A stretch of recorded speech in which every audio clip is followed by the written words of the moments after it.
Let's start there, going to the gym. Because you already know all of the benefits. You know that you want to build a bit of muscle. You want to have some kind of a V taper if you're a dude. You want your abs to show. I mean, that's the entire reason people start going to the gym. But if you were taking someone who is untrained, doesn't know what to do first thing in the gym in terms of workout, doesn't even know anything about diet, think of this as a masterclass that we'll just go through in a conversational way. The problem a lot of people run into, I think, is that they're overloaded with little tidbits of information and have no idea how to glue it all together into a system they can do. So I think the most important thing is just learning how to move your body. Teach them the squat, the bench press, the deadlift, the shoulder press, because if you can do those efficiently, then you can do everything else efficiently. Sending that signal to your body to do something that it hasn't done before. And if you can just keep that the base of everything that you do, you really can't go wrong. Do you have a specific diet philosophy? The reason that the vertical diet is so good is because it's simple, one, but two, it focuses on foods that are high nutrient density. The nutrients are readily absorbable. Takes a lot of the guesswork out of what do I eat. If you're skinny fat, do you cut or bulk first? There's no reason when you're, skinny fat to throw a bunch of calories at you when you're going to gain the same amount of strength anyways. However, if you cut too harshly, you slide those calories down too much, now we're not going to be able to make any progress in the gym because you're just going to be so drained. TRT started to become a thing that was talked about, and now you see teenagers getting on it or just literally everyone getting on it. Look, if you have questionable testosterone levels, absolutely, I think that you should try to raise them naturally. But if you do that, if you do everything right and it doesn't move the needle as much as you want it to and it's not sustainable, maybe it's time to look into medication. Just like anything else, you're going to get your feet wet, you're going to get into it, you're going to get into a routine, and then it's not going to be scary. You just have to make the decision to take that plunge and just honestly just figure it out as you go to some extent. When you decide to start going to the gym or you want to just change your life in some way, you don't know where to start because there's too much information. And a lot of the things online now are very advanced, or they're talking about things in silos, like the best food to eat or the best ingredient or the best workout or the best whatever it is. And I think the internet is lacking in the foundation, the beginner knowledge. How do you get started in the gym? How do you stop being skinny fat and lose that extra weight? How do you build muscle without gaining too much fat? Because there's the whole bulking versus gaining debate. How do you feel confident enough to go to the gym and feel like you know what you're doing? Because my girlfriend, as an example, will go and she wants to get started in the gym, but she hasn't learned about the exercises, hasn't learned what to do, hasn't practiced them, doesn't have a program. So she'll go and do random exercises, feel like she doesn't know what she did, feels like she didn't get much done, and feels like she looks stupid the entire time and everyone's staring at her. So let's start there, going to the gym. If people want to go and not, because you're going to the gym to get to a point of feeling confident about yourself so you can present yourself better to the world. But then you go to the gym and you just feel more insecure. How do you overcome that? Yeah. Well, I think the important thing to remember is that everybody at the gym feels insecure and everybody thinks that everybody's looking at them and that they look stupid. So that's the first thing to remember, is that everybody cares mostly about themselves. And the people who might be judging somebody else are probably the people who you don't really care about their opinion anyways. As somebody who's more advanced in the gym, I never look at somebody and think, oh, look at that moron over there. Right.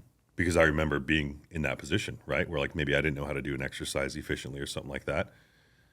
And I don't really ever go up to anybody and correct them unless, maybe it looks like they're going to hurt themselves, or, sometimes people ask me for advice, or I'll be training with somebody who's new. But I think that's the important thing to remember, is that, no one really cares in the end what you're doing. And you touched on something that I think is huge, is that with YouTube, there's so much like niche information. Everything is like one video on the best exercise for this or the best food for this, but there's very little like an actual put together program. So the problem a lot of people run into, I think, is that they're overloaded with little tidbits of information and have no idea how to glue it all together into a system they can do. Whereas it didn't used to be like that, because before YouTube, there were books that were like training systems. Yeah. Like starting strength was a specific type of training program, or 531 was a specific training program. And so all you had to do was open that book and follow that plan. It told you exactly what to do. Whereas now people are having to like kind of piecemeal things together and then just getting very lost and that paralysis by analysis. Well, I know it's good for chest. I know it's good for back. I know it's good for legs. How do I throw this all together? How many reps and sets do I do? What do I eat? How much do I eat? And yeah, it can be really difficult. It can be really overwhelming, especially if you have other things to do. Like you have a job, you have a family. You might not necessarily have time to, spend years learning this stuff, but you want to get started. So, I mean, I don't want to plug my training or something, but I mean, I want to start there. I mean, we could, but finding a mentor might be the right move. Yeah. Well, that's kind of what we're here to do is tackle that problem head on. That's the first thing I want to do is like just get people comfortable with going to the gym because you already know all of the benefits. You know that you want to build a bit of muscle. You want to have some kind of a V-taper if you're a dude. You want your abs to show. I mean, that's the entire reason people start going to the gym until it becomes a part of their life and then they enjoy it, right? Well, it goes two different ways. It either gets boring or you continue increasing the challenge of going to the gym and maybe competing in something or finding some goal to pursue that makes it feel like you're mastering something like a sport. And then on the women's side, it's like a lot of people want to lose weight. They want that female figure. They think maybe if they lift a certain way, the weights are going to make them feel bulky. And I mean, it's gone around enough times that we know that that's BS, but it's worth mentioning that that's just, you're not going to get too big. I mean, that's what we're all striving for. Yeah. But before we dig into like the actual, okay, how do you actually start? What's the best way to start in the gym for male or female, for people who want to gain muscle, lose fat, et cetera, all the stuff you want to do? Before we get into that, why did you start going to the gym? Yeah, good question. I think it was a combination of kind of where I was at in life and having body dysmorphia. And it's still around, huh? Yeah. So there was this cartoon. It never goes away. I'm still the smallest person in the world that doesn't work out in my eyes. Yeah. There was a cartoon in the 90s called Street Sharks, and it was all these like humanoid sharks that were like mega jacked. And that was yours. Mine was Dragon Ball Z. Right. And you just, man, I want to be like a big jacked shark. So I wasn't like a particularly athletic kid growing up. I didn't work out. I wasn't really into sports. I did a couple, I did like Little League baseball. I did some karate, like little silly stuff like that. But my stepdad was pretty into fitness, and he was a big, strong guy, and I always admired that about him. And I just always noticed that when we would go places that, people would kind of like look at him like he was the leader. Right? He had that kind of air of confidence. He had what I call command presence, where, people sort of just deferred to him. And I really liked that about him. And obviously you get there from training and growing. And so I think I just kind of always had that in the back of my mind that was something that I should start focusing more on. And then when I was in the Marines and I deployed, there wasn't a whole lot to do when you're not, out, on a mission doing something.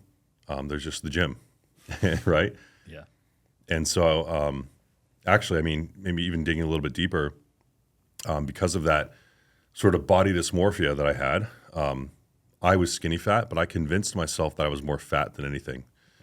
But if you look at my before photos, I was not at all. But in my eyes, I just was like chubby, right? And I just thought, I want to get lean and get a six pack, but I had no muscle to show. And so I was like calorie deprived. Like I would eat nothing but egg whites and vegetables. And I just thought that I needed to cut and get not skinny, but as lean as possible. And I was atrophying whatever muscle I had. And then at some point I realized that I had a problem. Like I had a legitimate eating disorder. And I actually started having symptoms of anorexia, which were like low body temperature. I had like sores on the sides of my mouth, like a malnutrition kind of thing. Oh wow.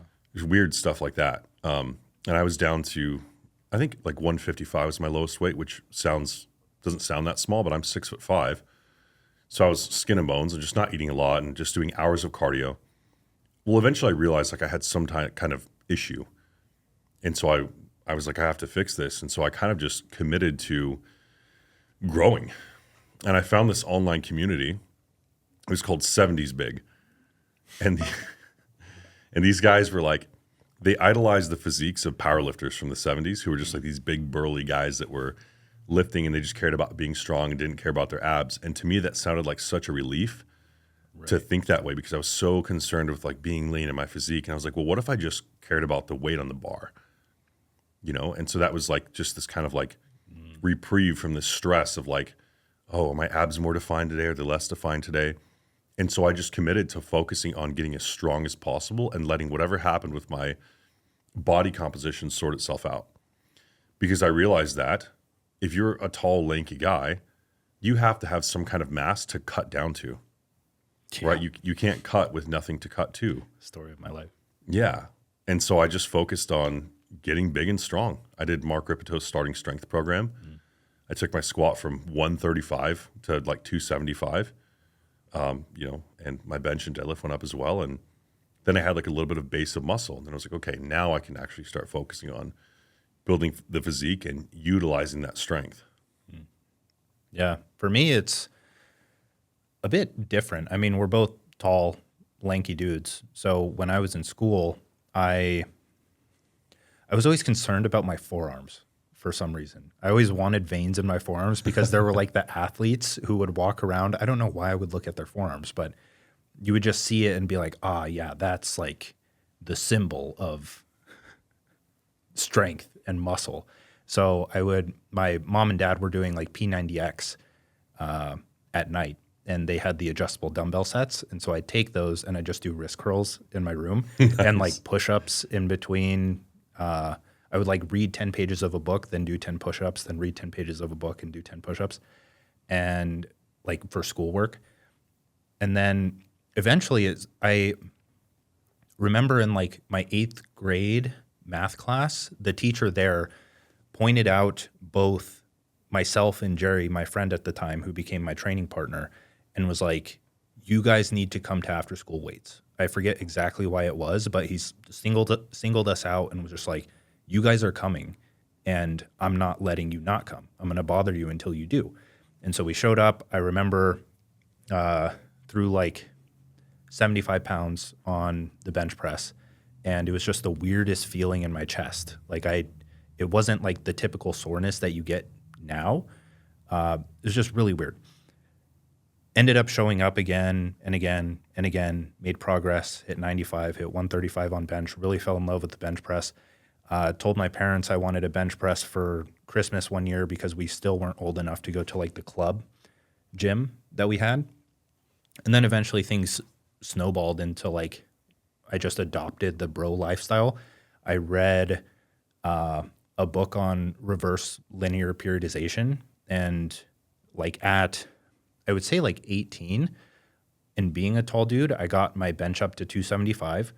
I got my squat up to like 315 and then deadlift was always a weak point for me, but that got up to like 315 as well, but it always felt weird. And then throughout that time, I guess I never really considered myself like fat to an extent or skinny fat. I always thought I was just underweight and that I had to like get bigger.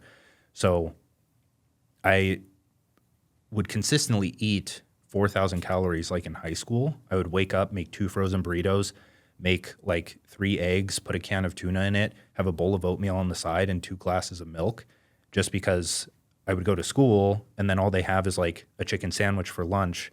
And then I would go home, have a protein shake, go to the gym, have another protein shake, so on and so forth, eat a big dinner. And I ended up gaining a good amount of weight. I got up to 225, which is what I am now. And I have a picture. I wish I could find where it is. But after that, went to college, had acne, and decided to cut down because I just looked like shit at that point. And that helped with the acne and ended up getting like really skinny, even though I thought I looked shredded, and ended up getting stuck in this cycle of like bulking and not making any progress because I didn't stick with it long enough, or I'd bulk too much at once and then cutting down and not even getting cut, but just getting like flat and deflated and looking skinny fat in my eyes. And then over the years, I made some progress doing that, definitely. But now it's like after signing on with you, it's like that love was reborn for the gym. And now I feel like we're actually making progress because we're taking a more structured and scientific and strategic approach to it.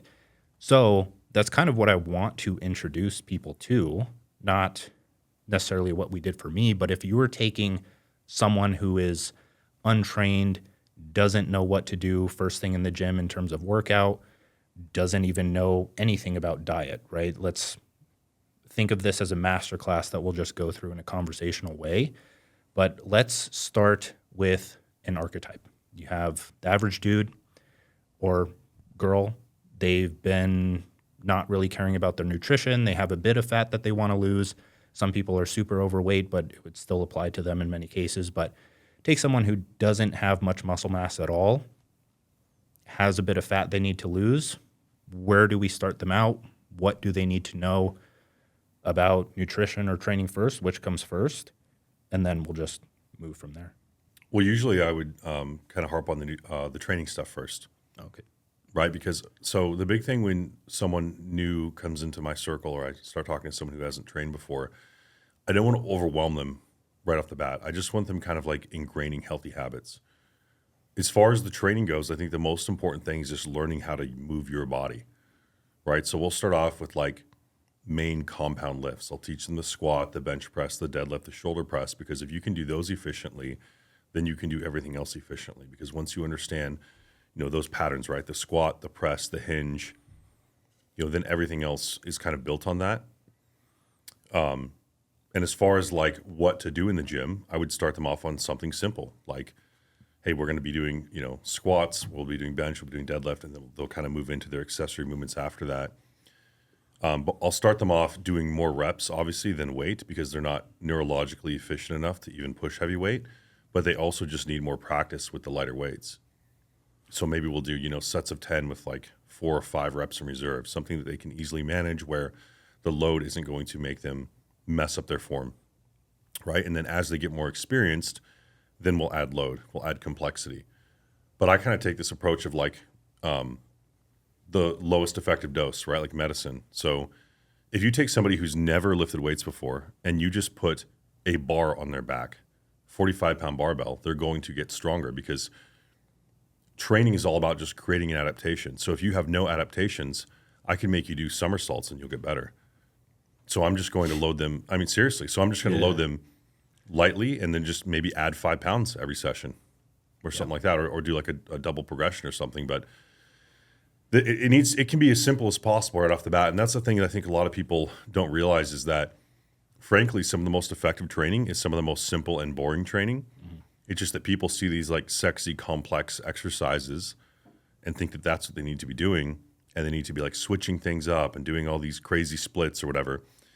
What it really comes down to is honestly just doing the boring stuff consistently and then also focusing on that progress because, we take that kind of like data-driven approach to everything. So the analogy that I always use is if you were building a house out of bricks and you're just laying bricks, eventually you're just going to end up with a pile of bricks. Like at first it might look like a house because you're just putting the foundation down.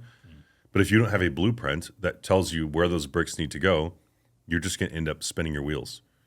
So you have to think about your body as a machine that adapts to stress. So when you get calluses on your hands, that's your body responding to a stress that's your hands being exposed to, right? So it's sending tissue to reinforce that. So when it comes to building muscle or building strength, we have to give your body a reason to build that because it's metabolically, it's expensive for your body to build muscle. It doesn't want to do it if it doesn't need it. And that's where that like progression comes in, right? So we can't just go to the gym and just do stuff. We have to go to the gym and know what we're doing and know what adaptation we're trying to make. So if you go to the gym and you squat, 100 pounds 5 times, well, the next time you go to the gym, you either have to do 105 pounds or you have to do it 6 times. Because if you just keep doing the same thing over and over, your body's not going to change, which is where that structured training kind of comes into play. So then once we get like the training down, like a simple, effective training program. I have a few questions for that. Yeah. So take male, female, females want a big butt. If we just go straight deadlift, squat, bench, I feel like that turns them off. Do you still recommend that? What do you recommend for accessories? There's definitely like an enjoyment and psychological aspect to the training. So if somebody, look, if you start squatting and you haven't squatted before, you're going to build everything. Yeah. And you need to, right? But for the sake of somebody like enjoying their training and putting a lot of like emotion and intensity into it, there is an aspect of getting a pump and feeling like you're doing the thing that you want to do. So I will consider that when it comes to programming. But for the most part, like there's not a whole lot of difference in the physiology of men and women when it comes to creating training adaptations, right? Like your hip moves the same way a woman's hip does. Your knee joint bends the same way a woman's knee joint bends. So there aren't a whole lot of considerations as far as like exercise selection goes with regards to gender, maybe a little bit with body type. But even then, we don't really need to worry about that until we get to the point that it becomes an issue, right? So like if you're a taller, lankier person, maybe there's a different variation of squat that would be best for you, but it will still benefit you to just learn the back squat, right? Yeah. Even if maybe down the road, maybe we'll be doing front squats or high bar or low bar or whatever it is. But we have to build those foundations and teach you how to move your body before we can get hyper specific.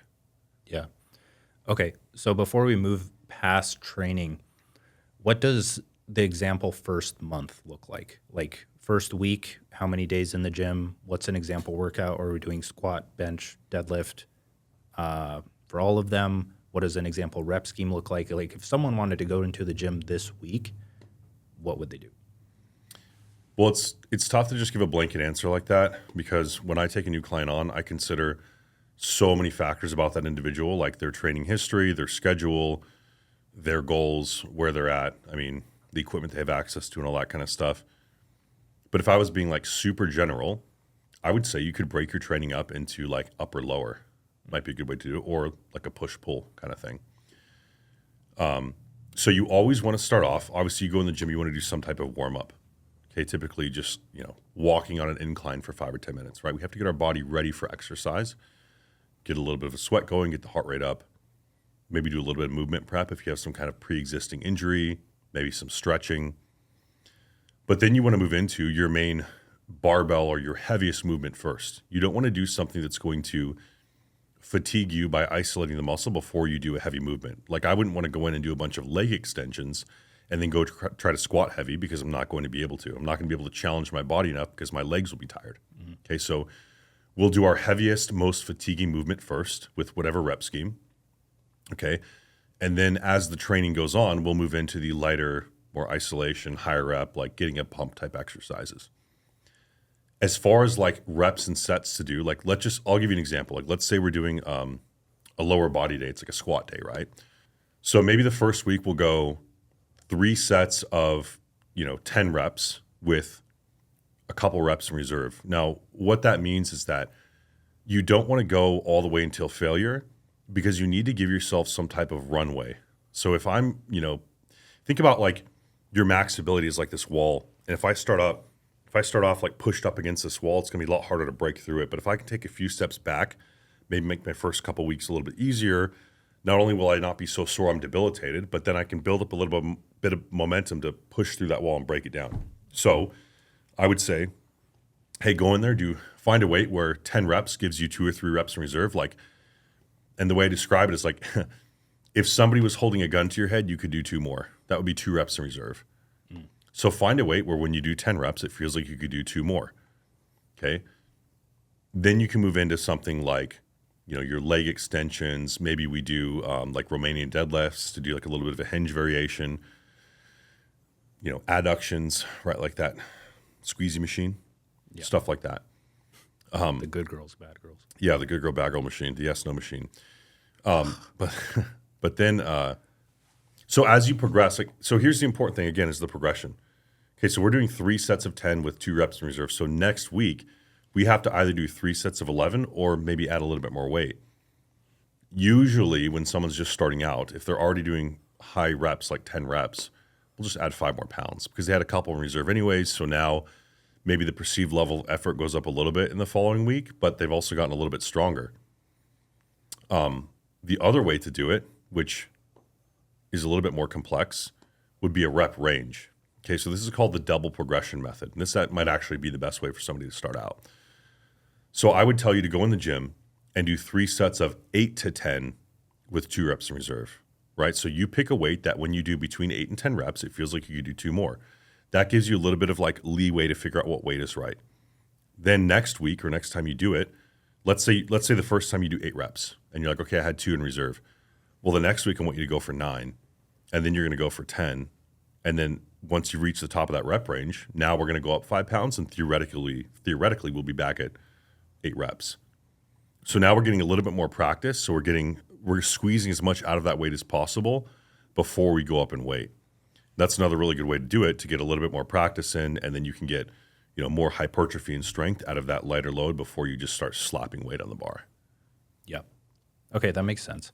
I do want to talk about like fun splits to do in the future, like when we get to that. But in terms of training, what I would personally like, if I were going about it from the start, and I feel like I did it in a pretty good way, is one, really with anything that you learn, be it a skill in business or just fitness, or you're starting anything new that you want to progress at, you have a goal.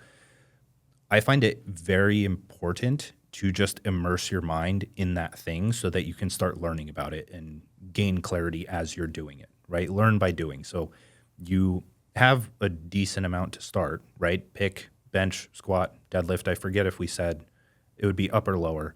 So imagine, how would we even structure that out? Well, I on would say like if you're a week beginner, basis? you would do like let's say your upper body workout is workout A, your lower body workout is workout B. And let's say you're going to train 3 days a week, which is probably reasonable for somebody just starting out. Week 1 would be ABA, and then week 2 would be BAB. Monday, Wednesday, Friday. Yeah. Okay. That makes sense. So at that point, start doing that just in general. And honestly, like first week, just focus, like don't even spend that much time in there. Just go in, do the main movements, maybe do an exercise you thought looked cool, and just like enjoy the gym for Sure. what you can. But beyond that, find YouTube mentors, find mentors in general that teach this stuff, and like you'll pick up these little nuggets of information that you can apply once you're already training. But if you aren't already training, you're going to watch the YouTube videos and just be thrown for a loop because you don't have like the comprehensive plan for what you should be doing. You don't have clarity going into the gym. So of course you don't feel like you know what you're doing when you're in there, because you don't. So that's step 1, is figure out what to do, go in the gym, start doing it, continue learning. But onto the second part, which is nutrition. There's a lot of crap that goes around about that. Do you have a specific diet philosophy? Do you have a certain diet that you follow in general? Is it more so the vertical diet like we were talking about? I'm assuming it's not if it fits your macros like it was before, even though there's good things to learn from that. That's how I learned just about macros in general and calorie tracking. Is it veganism? Is it carnivore? What's your general philosophy Yeah, there? it's carnivegan. Carnivegan. Yeah, so Monday Half you're and half, carnivore, yeah. Wednesday you're vegan. I'm a big fan of the vertical diet. Okay, so the vertical diet by Stan Efferding, if people haven't read that, the ebook, it's an amazing resource. The reason that the vertical diet is so good is because it focuses on, it's simple, 1, but 2, it focuses on foods that are high nutrient density. The nutrients are readily absorbable. It takes a lot of the guesswork out of things. Like it's I wouldn't say it's like hypoallergenic, wouldn't be the right word, but it's like foods that aren't going to cause a lot of gastric upset. There's not a lot of guesswork involved. It's not too complex. It's really basic. And the cool thing about the vertical diet is that you have a limited range of foods and you just adjust the amounts based on what you want to happen with your body weight or your performance. So it takes a lot of the guesswork out of what do I eat. And it's primarily based around meat, rice, some veggies, some fruit. I mean, this just the stuff we know is good for us. Yeah. So I'm a huge fan of that because, again, the whole thing here is taking the guesswork out of things. And the vertical diet is really good at that. Like if I tell a client, hey, your meal is 6 ounces of meat and 1 cup of rice, it's pretty hard to mess that up. But then also there's like an infinite number of recipes you can make from that.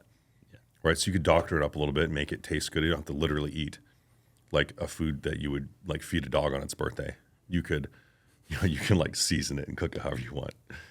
But I'm a huge fan of something like that because, again, we're just trying to ingrain healthy habits and make it sustainable. Because I think a lot of the problem, again, is like people get overwhelmed, right? And then they just throw it out because it's too much at once. So something like the vertical diet makes it really simple and takes all of that what do I eat kind of thing out of it, because there's literally like 10 different foods you eat on the vertical diet and you just order them in the way that works for you.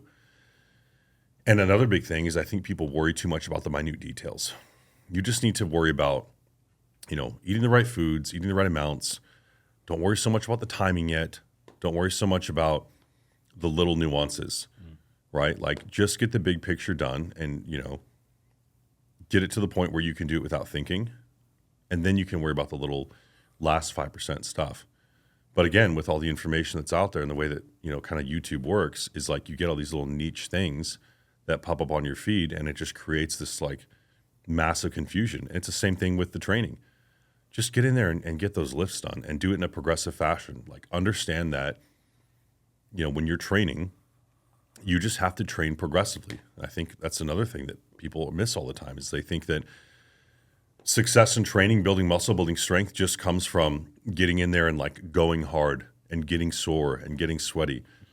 But it's more so about sending that signal to your body to do something that it hasn't done before. And if you can just keep that as like the base of everything that you do, you really can't go wrong. It doesn't really matter what exercise you do. What matters is like, are you doing more of that exercise than last time? That's the most important thing, because you could have the perfect exercise, but if you're not progressing it, that exercise isn't going to yield you as much result as a less optimal exercise that you're progressing every week and writing down what you did and paying attention to. So same thing with the diet. Keep it simple, focus on the basics, and just focus on the amounts. And again, I'm not a huge fan of the if it fits your macros thing, because then people are like, well, my 30 grams of carbs each meal can just be a Pop-Tart. Yeah. And maybe that's not going to yield the best results. Yeah. Yeah. But again, like, hey, whatever gets you started. That's true. Yeah. That's one thing that did excite me, is because since if it fits your macros was so, it just made sense, right? It's like you just focus on calories and macros, hit your protein, hit your carbs, hit your fats. It made sense, and it was cool to see that I kind of was able to directly manipulate the scale if I was consistent with that. So yeah, I guess if that gets you started, why not? It got me started, and I think I'm doing just fine. But yeah, I think one of the issues with that is that your body is more than just a simple calculator. I know everybody throws around this thermodynamics word, and yeah, there is like this energy balance thing, but you also have to consider like what's affecting that energy out part of the equation. And the type of food you eat is going to affect that. I mean, there are foods that you eat that will be absorbed differently, that will cause different things to happen in your body.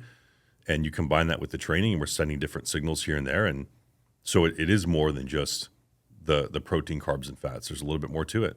Yeah. That, again, that's a good baseline. But I think it's important to realize that you have to, also give your body the right foods with the right nutrients. Yeah. One big difference that I've noticed is when you eat in line with the vertical diet, just things that digest well, that don't turn you into this inflamed mess. Like you wake up and look like a completely different person when you do it for like a week, right? Because like you wake up and look, I mean, you probably do lose 5 to 10 pounds of water if your diet is pretty bad right now. So if you feel like you look like crap, try the vertical diet, and within a week, you'll have less water in your face. You'll be less puffy when you wake up. You won't look as like the Pillsbury Doughboy, and you feel a lot better, and you notice the increase in energy. So an example of what I like to do, because I feel like a big problem now, simply because food is so convenient and that's just a habit for most people, is order Uber Eats, go out to food, go through the drive-through, et cetera, et cetera. How do you make this simpler? First is like, there's 2 different ways to do that. One, rice is a staple. I feel like a lot of people can like white rice. It's not that hard. You can season it in many different ways. But I like to get like a pound of beef or venison or bison or whatever it may be, preferably lean, especially if you're trying to lose weight, just so you're not loading up on fats, and you're probably not aware of that if you don't understand what your fat intake should be or why it should be that. But I like to just take a pound of beef. That's usually like 100 grams of protein. I'll cook that up, and then I'll put it into 2 containers. So I only have to cook once a day. I do the same thing with the rice. I have 2 of those meals, and then other meals are just higher protein, like cottage cheese with apples and honey, or something else along those lines, where like I'm never really in the kitchen cooking for so long, just because it's very quick, very efficient. If I am cooking, it's once a day, 20 minutes, boom, it's done. I have my meals, and then other things are like cottage cheese is packaged, Greek yogurt, frozen berries, smoothie, a bit of protein powder in there. Easy peasy. Like it really doesn't take that much time out of my day, and you feel so much better doing it that way. One topic I want to talk about, just for the views and because I'm sure people are interested in it, what are some like protein hacks? I don't think they're hacks, but like I feel like people struggle to hit 1 gram per pound of body weight or whatever they should be eating. How do you get your protein in? So outside of, meat, It's the easy one.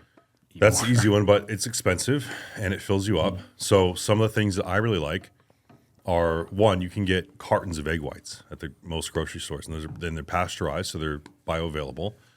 If you just eat egg whites, like you crack open the egg and you just sift the white out, that white isn't pasteurized and it's not bioavailable. So Oh, pasteurized is more bioavailable. yeah. Even So egg whites contain something called, I think it's called adivin, and it's avidin. I don't know. Anyways, basically it makes that protein unable to be denatured by your body, and so you don't absorb a lot of that. But when egg whites are cooked, they become bioavailable. So if you get the egg whites in the carton from the store, that's an easy one, because I could throw those into a blender in a shake with fruit and yogurt, and that's a massive protein boost. And then also, if you have a sensitivity to whey or something, then we don't have to worry about that. Greek yogurt's another great one, because Greek yogurt goes with everything. So you could have Greek yogurt with honey and fruit. You could literally also use it as like an alternative to sour cream in your beef and rice for a little protein boost. I do that all the time, yeah. Yeah. And cottage cheese. If you haven't tried cottage cheese Yeah. with just beef and rice or tuna and rice or anything, it's so good. It And doesn't sound good, but it is. And it makes it so much less dry. Yeah. And with honey on top of all of that, it's very good. Yep. Yeah. So little things like that. I try not to overuse the whey protein, because I have a little bit of like a dairy sensitivity, and then you got to buy the whey, and it doesn't really go with everything. But the pasteurized egg whites in the carton are a really good idea. And then just like cheap lean cuts of meat, eggs, egg whites. If people are on the go, I'll tell them, hey, why don't you hard boil your eggs? Actually, one of the biggest hacks that a lot of people don't know about is if you go on Amazon for like $20, you can buy an egg boiler. It's like a steamer, and it's like this little device with like a tray with 6 spots for the eggs, and you just set the eggs on there, and then you pour in like whatever it is, like a tablespoon of water, and you press a button, and it like perfectly steams the egg in like 10 minutes, and they shell perfectly too, and you don't lose all the whites, so you don't have to put them on the stove and try to time it and all that. Yeah. And that thing's awesome. That's a huge protein hack right there. Yeah. One thing about the pasteurized egg whites. So I was watching a Sam Sulik vlog the other day, and he mentioned how he mentioned this a few times, even on like a podcast with, I think it was Chris Williamson, how he stopped drinking egg whites because they're like 50% less bioavailable. And he's like, well, I don't want to just drink even more to be able to absorb that. And he had a question on the vlog, like, if anyone knows if pasteurized egg whites, non-cooked, are more bioavailable, let me know. Well, I believe they are, because when I have done, this is just anecdote, like N of 1, but when I have just cracked the egg white and put it into a shake and tried to drink it, I would have a lot of gastric upset, we'll say. Yeah. But when I do the egg whites in the carton that are pasteurized, zero problem. So I would assume that I'm absorbing it better. Yeah. Question there, not to get stuck on egg whites, but I think a big reason I avoid cooking egg whites is because, like, cooking them in the pan, even with like a nonstick pan, it just gets everywhere. Like, it's hard, and you have to use like oil, and then it's like, well, why am I eating the egg whites then if I'm going to have to add a bunch of oil and fats to cook the egg white? How do you cook them? And how do you make them not taste like farts?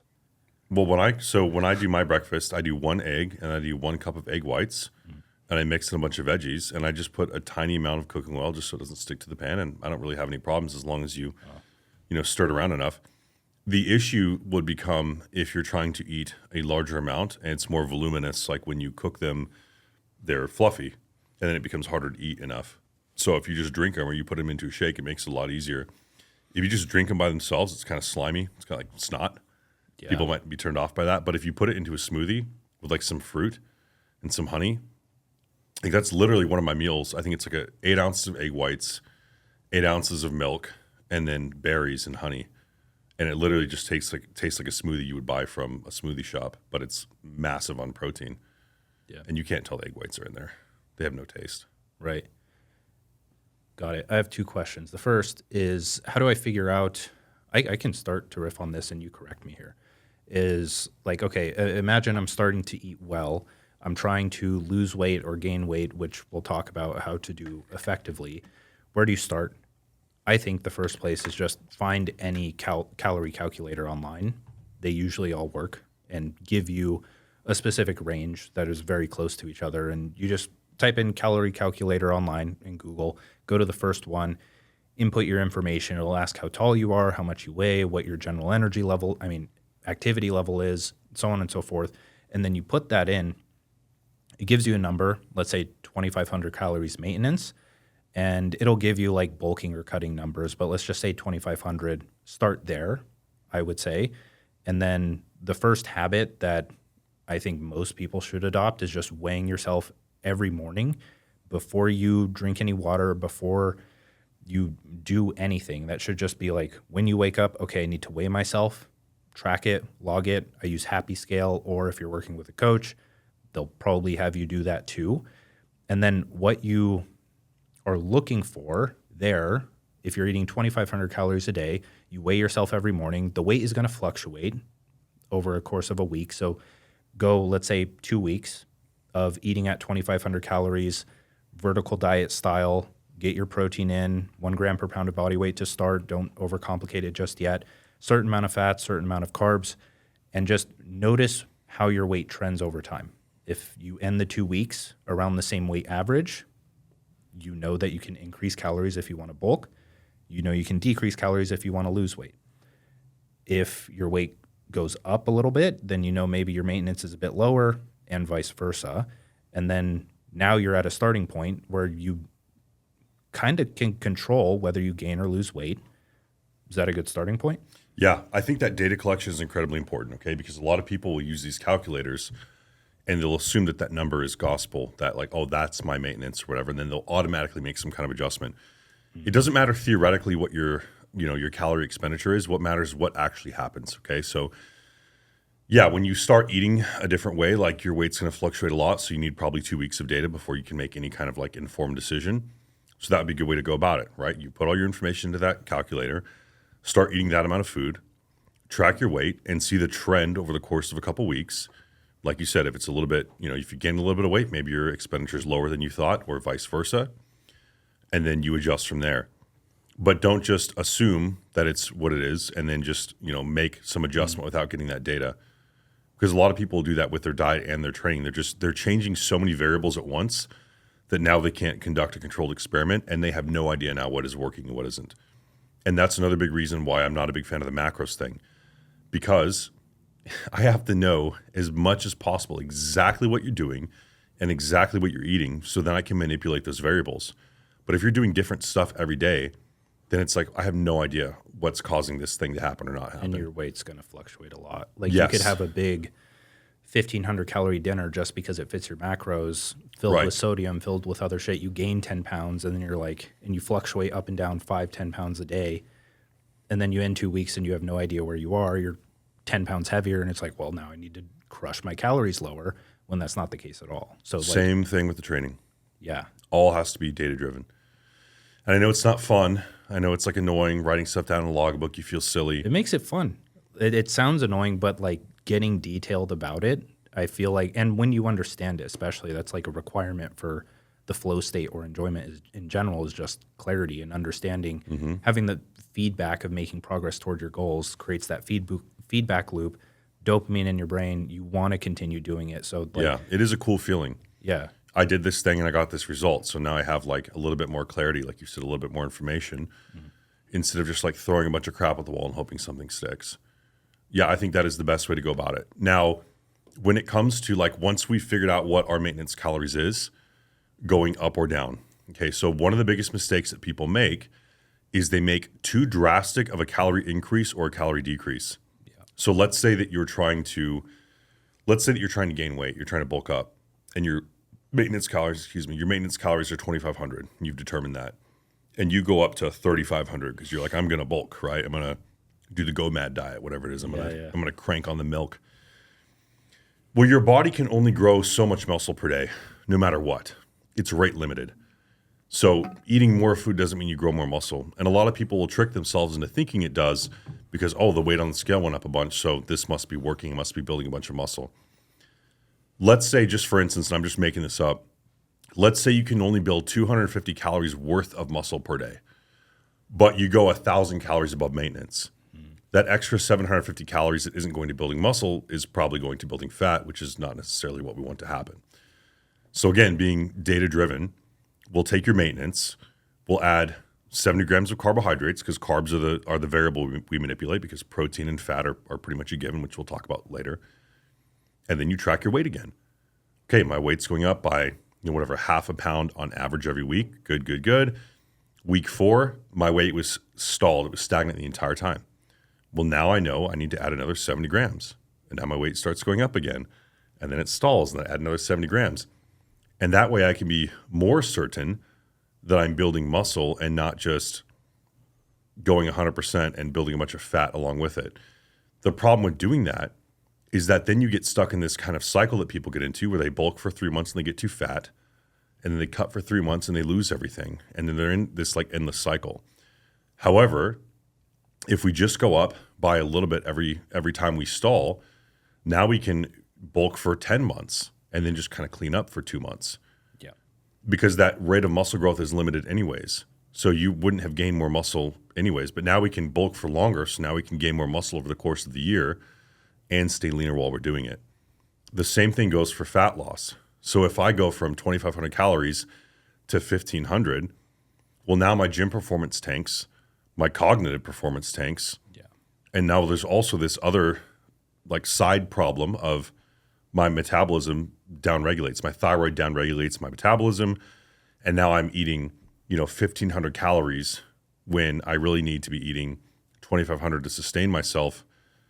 And I'm not losing any weight. And I see that all the time. So many people come to me and they're like, hey, I'm 250 pounds and I've been eating 1,800 calories a day and nothing's happening. What a lot of coaches would say is, well, you must be miscalculating. You must be cheating on your diet. Not the case. A lot of the time, these people are tracking what they're eating and they are strictly adhering to their diet and they're strictly adhering to the training and getting their steps in. But because your body is so good at preventing starvation, you have sort of changed that calories out part of the calculation. And now you're a 250-pound person eating enough to sustain a 120-pound person and nothing's happening. Yeah. So now not only are you not getting the fat loss benefit, but you feel like crap. Your gym performance sucks, which means you're probably atrophying muscle. You're losing muscle. It's just all bad. So we do the same thing for fat loss. We find the maintenance. We reduce the carbs by 70 grams. You start losing body fat. Once that stops, we reduce by another 70. And it's very simple. It's the exact same thing, just in the opposite direction. Then you get as lean as you want, and now we can just reverse diet out and add 70 grams of carbs. Yep. It's so much easier, and it makes everything so much more controlled, and so you know exactly what's happening instead of that thing that people get trapped into, which is like, well, I don't know if it's working or not. Yeah. The one thing I want to harp on here, because I've seen this many times before, is when people get the motivation to lose weight and they don't have everything we talked about just now locked down, they'll tend to just like not eat anything. And they'll sustain that because they have this like short-term motivation, but they'll like not eat anything throughout the day, or they'll eat like a bird throughout the day. And then that same thing will happen. They'll lose a bit of weight, but then it'll just stop. And now they feel terrible and they're not losing any weight. And they're like, well, I'm not eating anything. What do I do? So if we were to take, let's just say, the average person, right? You've not really been in the gym. You haven't really paid attention to health. The thing about today's environment is that, like, I think it's kind of your obligation to learn about your body because you live in it. You need to understand how to control it, how to change how you look. And when food is so convenient and we live pretty sedentary lifestyles, the default, if you don't understand health, nutrition, fitness, is to just not end up in a place that you want to be. So I would argue that most people are there. So if we were to take the average person, a bit overweight, not much muscle mass, do you think, this is the common question that everyone loves to I hear know about, exactly where this is going. if you're skinny fat, do you cut or bulk first? Yeah. So the cool thing about being untrained is that doing anything will probably make you build muscle. Okay, because again, this is like, we're going to get a lot of comments about this, probably the calories in, calories out thing. But you have to remember that your body is responding to signals that you're sending it. Okay, so your body can partition the nutrients that you eat to do what it's being asked to do. So when somebody comes to me and they're kind of in that skinny fat state, I start them on a progressive training program. So we're signaling to their body that, hey, you need to build muscle, you need to build strength. But we typically eat in a slight calorie deficit so we can start getting some of those visual wins, like some of those psychological wins to where they actually feel like they're leaning out. But they will inevitably, and I see this every day, they will grow muscle doing that. Yeah. And that works really well at the start. So now we can increase their strength to body weight ratio. So now when it is time to bulk, they're stronger and they're more apt to build that muscle.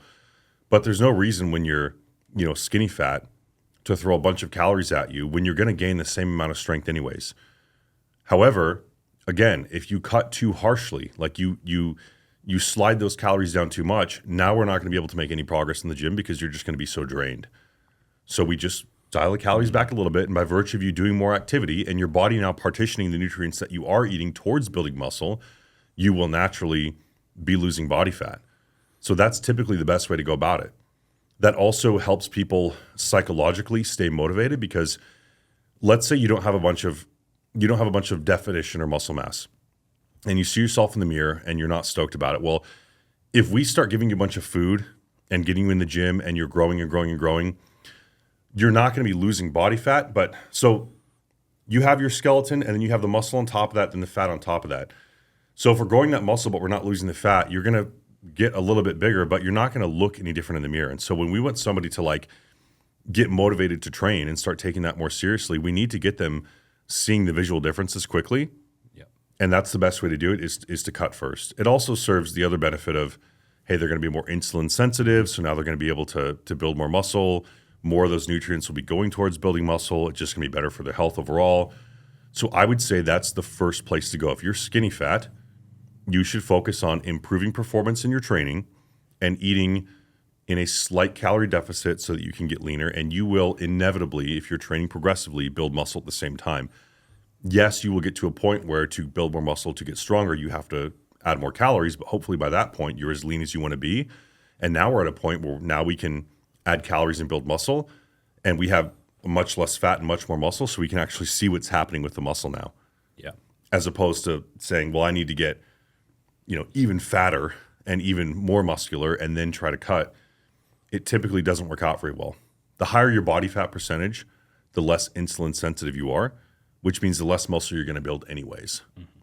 So if you're already 15, let's say 20% body fat, maybe the average gym goer, and you go and you try to eat a bunch of food and build muscle, more of those nutrients are probably going to go towards building even more body fat. Yeah. This is one thing that when we started working together, like finally clicked for me. I don't know why it didn't before, but it makes so much sense. So imagine you're a beginner, and I wasn't a beginner during this, but imagine you're a beginner. I want to walk you through the entire journey. You are skinny fat, but you're also in the place to see the greatest transformation you've ever seen in your life. Because after that, things become a lot slower, and you have to find like a different intrinsic sort of motivation. to keep going. And that's also fun. And things can be enjoyable if you set up the environment to make it enjoyable. But the point is like you're in such a good place when you haven't done anything, because if you do it right and you don't overdo the cut or even like a bulk, then you can make such a radical change if you're disciplined with hitting a certain amount of calories with the right foods, so on and so forth. But if you eat just under maintenance, it's like you're building a good amount of muscle, you're losing a decent amount of fat. That change is like incredible, because a lot of the times what people experience, Devin included, is like there'll be a period of time where like you don't lose or gain weight, and that can be demotivating, but it's because like you're seeing like a very cool transformation happen. The recomp. Yeah. One thing I get all the time from new clients is, hey, the scale isn't really moving that much, but my pants are way looser. I had to buy a new belt. Yeah. What's going on? I'm like, what's going on is like magic, dude. The newbie gains. That's the good stuff. And just like learning any skill, when you first start, if you imagine a graph and it's like time and then like effect, it's like this, right? So like if I'm trying to pick up tennis, I'm going to get really good at tennis for the first few months. And then as I go on, I'm getting like incrementally better. So same thing with fitness. At the start, you are going to make a lot of progress really quickly. And then as time goes on, you become more advanced. Then it's going to happen a little bit slower. But hopefully by that time, you have made that sort of identity shift, which is what's important. Like this might be a different topic, but you can't be thinking about fitness and dieting and training as like a temporary thing. Like, oh, I'm just trying to lose some weight. I'm just trying to get in the gym a little bit. You really do have to sort of embody this like new person. Like you have to think of yourself as that fit person so that you can become that person, and then it just becomes a part of your identity. Like you've talked about this a lot. You don't need discipline to scroll on your phone. Yeah. I don't need discipline to go to the gym because that's just who I am. Yep. But if you don't make that identity shift and you think of this as like a temporary state, now it's going to require so much motivation, so much discipline, and it's not going to be sustainable in the long term. And I've never talked to somebody who was like, yeah, I'd love to lose 30 pounds and get stronger for 6 months and then I don't care anymore. Yeah. Everybody wants a permanent shift. Well, for that permanent shift to happen, it has to be done in a way that causes you to become that new person, because eventually you're not going to be making super fast progress. Like if I put 10 pounds on my bench now in 6 months, I'm freaking stoked. Yeah. But it doesn't demotivate me because it's just who I am now. Like that's just what I do. Yeah. I have two things here. I want to finish the journey from going from like skinny fat to jacked and the click that happened to me. But one big thing that kind of happened naturally for me is just having an aspirational archetype, right? Having this idea of my future self that I can look forward to and use as an image to like fuel me in the gym. So for me, that was like a few different things. It's like Dragon Ball Z, seeing Goku. It's like damn, imagine if I had the striations in my delts. Dan's shadow boxing in the gym. He's that guy. Yeah. But even like this is why people have posters of Arnold in their room. Yeah. Or like this is one surprisingly positive aspect of social media is that especially now, these aspirational archetypes with the physique that you could want are out there, and you can find someone who actually has probably a similar body type as you, a similar shape that you can see yourself achieving, and that motivates you a ton to actually get to that point. So going back to the journey from like skinny fat to jacked, so you do the recomp, you lose the fat, build the muscle, but the one thing that clicked when we started working together is like, okay, get into like your leanest shape possible, because then that makes you very insulin sensitive. And I haven't studied that very much. I understand the concept of insulin sensitivity, but I'm assuming it's like carbs or glucose doesn't turn to fat. So when you're more insulin sensitive, we're talking about the insulin sensitivity of your muscle tissue. Okay. So then the carbs that you eat, they'll permeate into the muscle tissue, I guess is like the easy way to put it. The insulin will be more easily able to transport that glucose into the muscle cell as opposed to storing it as body fat. Yeah. So that's what insulin sensitivity is in the context of bodybuilding. Okay, perfect. So you get in the leanest shape imaginable, or as far as you can go while still being relatively healthy, probably like 10%. If you want to take it a bit further but not too far, go 8%. just see where you can get to. But then after that, you're in this very insulin sensitive state. So when you start reversing out of that and increasing calories, increasing carbs, a lot of that is just going to go straight to muscle.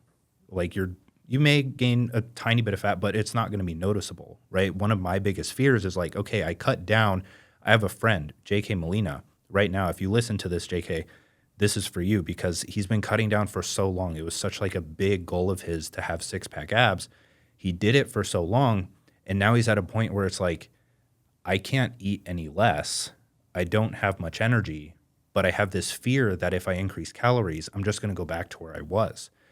But what he doesn't realize yet is, okay, if I start increasing calories very slowly, very controlled, a lot of that's going to turn into muscle and you're going to look even better than you already did after that crazy transformation. So rather than spilling over on either side, cutting way too hard or bulking way too much, like from going from skinny fat at the beginning to making this crazy transformation to at the end of their cut, continuing that transformation, if you do these things well and you understand it, it's like you can control that up to a point where you spend a year going up to 12, 13, 14, 15% body fat, and you're a completely different person and you look way better than you did at that body fat before, and you actually have muscle to fill it out. And then you repeat or you do a little cleanup, you repeat that process, and you're never really in this dirty bulk state, right? I was so afraid of that. It's like, I want to be lean, not in the sense where I want to be like the aesthetic Instagram bro. It's like, I just want to look good and feel good in my body. And so if you understand that and can do that, like that's a very sustainable way to go about like the cutting and bulking cycles. Yeah. Yeah. So think about it this way. Like, let's say that your cap of the most body fat you want to have is 15%. Mm-hmm. And, who knows what that percentage actually is, okay? Because DEXA scans aren't super reliable. The electric impedance where you hold the handles isn't super reliable. But let's just say for the sake of argument, like, what your body fat cap is. Like, I'm not willing to be more fat than this. Yeah. But if we start at 10% and we bulk up slowly at a rate where we're only eating enough calories to build muscle, right? Yeah, some of it's going to spill over into body fat. It's inevitable that as you bulk up, you're going to gain some body fat. But we do it slow enough, we get to that 15% body fat, but we're much more muscular. Now we can maintain that muscle mass, cut down the body fat slower, right? And now we're still 5/6 of the weight we were at or the size we were at, but now we're much more muscular and we're at 10% body fat again. And that's basically how this goes. So you're lean, you bulk up slowly, and then once you reach that level of body fat where you're like, I am not willing to get any more body fat than this, then you do your cut, which should only take a little bit of time if you did it correctly, and then you can bulk back up again. And so it's like maybe 4 steps forward, 1 step back, 4 steps forward, 1 step back, instead of this like back forward thing. Yeah. Now, this is why the training log is so important. Because how do we know if it's actually muscle that we're building? So there's a couple ways. So one, the scale weight, that's going to tell us like the general direction things are headed. 2, we have check-in photos so we can see, generally, like, does it look like we're building fat? Does it look like we're building muscle? Sometimes it's hard to tell because of salt and water and those sorts of things. But the training log will also tell us. It's another data point we can triangulate things with. Because if you're getting stronger and you look like you're mostly getting more muscular and your weight's going up, it's probably muscle mass. If I take your bench press from 225 to 265, you probably got a bigger chest and bigger triceps. Not necessarily, but we're also looking at the check-in photos. We're also looking at the weight logs. So we're doing as much control of the variables as possible to make sure. And again, I keep harping on the training log thing, but this is one of the biggest problems I see is that people think that if they just go to the gym and they go hard and they lift intensely, that that's going to be enough. But it's not, because I could go do 100 burpees and I'm going to be tired and I'm going to be sore, but it probably didn't build any muscle mass. So I have to make sure that I'm actually like progressively overloading and telling my body to build muscle so I can be reasonably certain that those body weight increases are muscular increases. That's why that training log is so important. And that's why with my clients, it's the most important part of the training. Yeah. Yeah, that makes a lot of sense. One thing I want to add there that I would struggle with a lot is, since I didn't really understand that process in my head of like I can kind of taper up calories and be fine. What would happen to me is I would get into a cut and then get tired of just looking skinny. And then I would start to go into a bulk, increase calories by like 500, just jump to a certain number, actually 1,000, because I would assume I'm 500 in a deficit. I need to get 500 in a surplus. Justified the pizza. Yeah, exactly. Well, yeah, exactly. Is I would then increase my calories and I'd be on point for like 2 weeks, 3 weeks, and I'd introduce a cheat meal, be like, oh, okay, I was low on time today. Let's just go get a pizza. And then I wake up tomorrow holding a ton of water.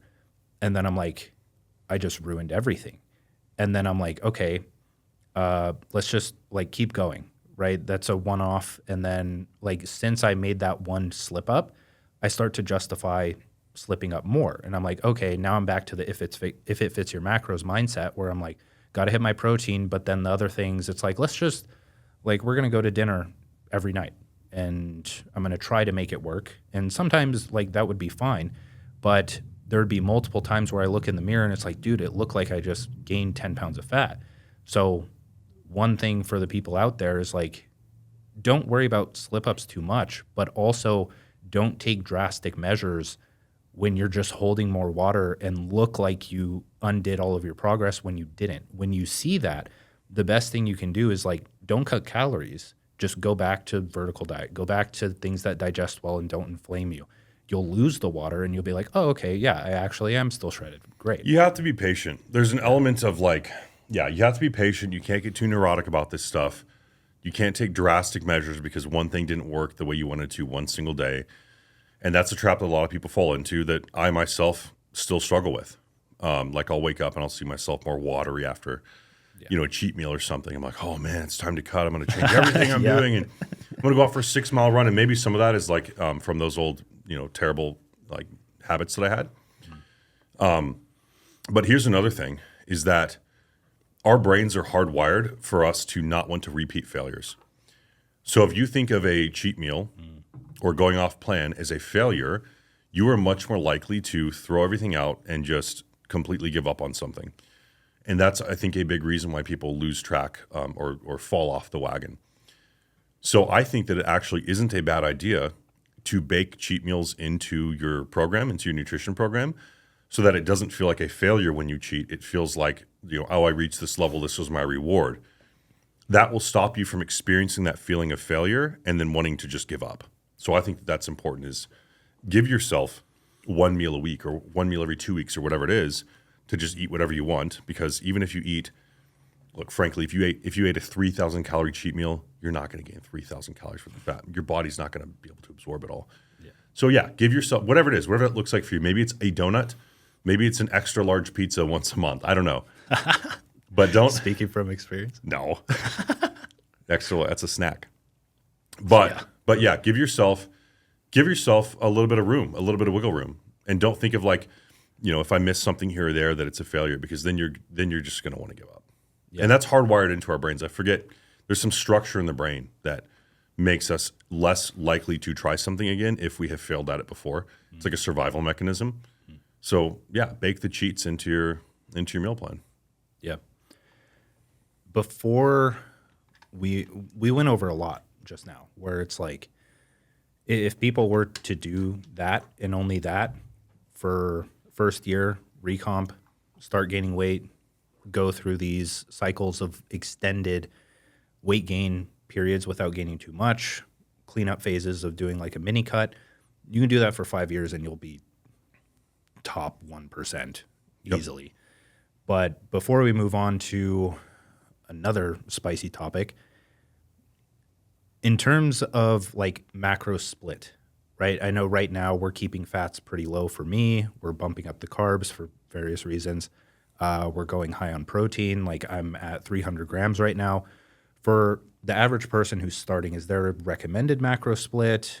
I'll throw other things in here just so you have more context. Is like when, as a business owner and being like needing to be highly productive, I've heard that like if you eat too many carbs, that can make you feel sluggish, tired, so on and so forth. So they tend to do like lower carb, like 140 grams of carbs, bump up the fats, bump up the protein, and then they're able to focus longer, but then you're kind of sacrificing performance in the gym a bit. What's general range? Well, I would say if you're just following that protocol, like we said, like we're just bumping up the carbs like 70 grams above what we need, you're probably not going to run into that problem where you're sluggish. If you do, there might be something else going on, right? Like maybe it's maybe you're not hydrating well, or maybe you're just not you're not training effectively, you're not getting enough steps in or something like that. Remind me to talk about that. I want to talk about basic hydration because I feel like I suck at that. Totally. But, yeah. So here's the way that I do it. Okay, so if we are trying to grow muscle, I like to think of protein as the building blocks. So let's say that you're 225 and you want to be 250. The kind of like the common way of doing it is like 1 gram of protein per pound of body weight. Well, we're 225, but we want to be 250. So I'm going to eat like the person that I want to be with regards to protein. I found that works really well. I don't have a study to back that up. That's just what I found has worked well for my clients. Okay, so we're going to bump up the protein, all right? And it's just going to be dependent on the person. There's a lot of different factors that play into how much protein you can eat if somebody's using TRT, or if they aren't. Maybe you can assimilate more of that protein so you can eat a little bit more. The fats are pretty much a fixed amount, okay? The fats are for hormone synthesis, vitamin absorption, immune function, skin, collagen repair, all that good stuff, right? So protein and fat are pretty much going to be the same all the time, which makes carbohydrates the thing that we manipulate to change the body weight.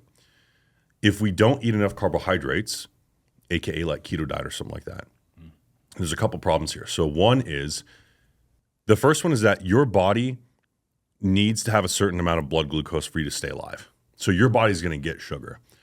And if it's not from the food that you eat, it's going to create it through your liver through a process called gluconeogenesis, where it's taking fats and proteins, a lot of the times proteins, and it's cleaving them and turning them into blood glucose, which means that now instead of eating 250 grams of protein, now maybe I need to eat 300 so that I can keep my glucose levels up, because now if I don't eat enough protein, my body's taking that protein that would be used for muscle mass and turning it into blood sugar. So it's just less efficient. The other problem is, if I'm not eating enough carbohydrates, my gym performance isn't going to be as good, which means that I'm not going to be able to effectively send that signal to my body to build muscle. That's why I think that carbohydrates are the macronutrient that we need to manipulate as far as body weight goes. Yeah. There's a lot of schools of thought on that. Some people like the keto thing, but I'll tell you this, and this might be controversial as well, but I don't think that there's anybody that I know of who has built their physique on a keto diet. There are a lot of people who are jacked and lean that are doing the keto diet, but I would argue that most, if not all, of those people have gained most of their mass before they were keto. Yeah. And I also know very few, if any, professional athletes that perform really well on a high level that aren't eating carbohydrates. Yeah. There might be one or two exceptions here and there because, like, hey, human physiology is complex. Some people do really well with high fats. Some people don't. But I think a lot of people trick themselves into thinking they do better with one or the other because people love to be on a team, and they get into this, like, Yeah. it feels like a cult. Like, oh, I'm keto. Like, I know something these other people don't know. And so, like, I'm smarter than you. I'm going to follow this diet. So I'm not dogmatic about any of this. I just care about the result. Yeah. If I give you more carbs and it's producing the result we want, we don't change anything. If we found out that adding more fat for you and cutting the carbs produced the result that you wanted, I'm all about it. I just care about what we're trying to do and if that is getting us where we want to be. A lot of people demonize high carb. Let's just call it high carb. Because they feel sluggish, but I think that's also a signal that you may be doing something wrong. Where for me, if I eat the split up throughout the day, a certain amount of carbs, I feel fine and I feel very energetic and I can Because you're go to the gym. insulin sensitive, that's what it is. 100%. Okay. Well, I didn't mean to cut you off, but when people say they eat carbs and they feel sluggish, it's because they have poor insulin sensitivity. It's because they're sitting around with high glucose levels. That's why. Is that usually due to body weight, sedentary lifestyle? So, yeah, sedentary everything? lifestyle, body composition, genetics. There's a million different things. But typically when somebody doesn't do well with a lot of carbohydrates, it's because their body is not good at clearing that glucose and sending it into the muscle tissue, and that's why they feel sluggish. So Got it. there's ways to measure that, right? Like checking your glucose and stuff like that if you really want to get into it. But like if I eat 100 grams of carbs, my blood sugar is back at baseline in under 2 hours. Yeah. I never feel sluggish eating carbs. Yeah. But people who have a higher body fat percentage, they don't, exercise regularly, when they eat a lot of carbohydrates and they sit around and their blood sugar stays really high, those people probably aren't going to do really well with a lot of carbs. But they should be cutting anyways, so we should be reducing the carbs. Right. Got it. Yeah, that's an argument for retatrutide and just losing weight in general. But we'll talk about that. I actually want to hear about the hydration thing because I feel like there's a few things. It's like I use telmisartan, and so that retains potassium. Yeah, it's potassium sparing. Yeah. So I have this, or it's like I'll listen to someone like Vigorous Steve, who I love, amazing guy, subscribe to him. And his typical recommendation is like 1x for electrolyte balance, hydration, sodium, or 1-to-2 ratio sodium to potassium a day. Is that still the same for me? The only way to know would be labs. So the issue with electrolytes is it's so dynamic. Yeah. Because you're sweating, you're expending, you're literally losing hydration through just breathing. Then there's, potassium sparing drugs. There's, sodium. Like it's, and your body's really good at maintaining that balance and excreting sodium. But yeah, it's very individual. So it's really hard to say like what the right balance is. I would say that most people are not going to be sodium deficient. But at the same time, there is a risk of having too much potassium, what's called hyperkalemia. So let's say you're on a potassium sparing drug like telmisartan, and then you're also maybe eating a lot of potassium, like you're eating a lot of potatoes or something, and you're also using like new salt or low salt, which is mostly potassium. There is some amount of risk there of having too much potassium in your blood. But yeah, it's all about that balance. I mean, so I think for me, what I do really well with is higher potassium and low sodium because I'm also prone to hypertension. I just always have been. And so if I eat like 2,000 milligrams of sodium and 4,000 milligrams of potassium, like that 2-to-1 ratio, I feel really good. My blood work is really good and I have no issues. When I crank the sodium up too high, I get hypertensive. I retain water. Like I just don't feel as good. So how do you go about just general hydration throughout the day? Do you salt your water in the morning? Do you salt it throughout the day? I hear people always say like just put salt in your water every time you drink it. I think the salt thing is a little overblown. It's kind of like a fad because of like Element and all these kind of. I'm not saying that salt is bad for you. I'm not making that argument, but I'm just saying that sometimes people just get into these like dogmatic camps and they're like, do tons and tons of this one thing and none of this other thing, right? Like the keto thing. Yeah, they do it once, see some form of result, tie themselves to it, and preach it. Like people really like the idea of like their problem being solved by like one simple thing, like this one simple hack. Doctors hate this one simple trick. People really want to find that one simple thing. So it's like, well, carbs are the problem. Well, fat is the problem. Well, salt is the problem. Unfortunately, it's more nuanced than that. And here we are. We're all still having the same problems. Yeah, exactly. So no, I don't add any salt to my water. I don't. I typically right now I'll put 1/8 of a teaspoon of salt on each of my meals, and that seems to work really well for me. Now, where in Arizona, if I'm heavily sweating that day, I'll increase the salt. I have an electrolyte blend that I use. That's called Hydrate from Hollow Labs. That's one of the supplement companies that I work with. And I think it's a really good electrolyte blend. I have the unflavored one, and I'll just like add it to something that I'm drinking. So I'll do that if I'm like especially heavily sweating that day because I also don't want to be low on sodium. I don't want to upset that balance too much. But generally, I don't really think about it too much. And this might be one of those things where people are getting too in the weeds. Hey, just train, just eat. Don't worry about should I have 1,900 milligrams of sodium or 1,950 milligrams of sodium, and they just spend all day obsessing over it. It's like, dude, I don't know. Just put a little bit of salt on your food and like figure it out later, man.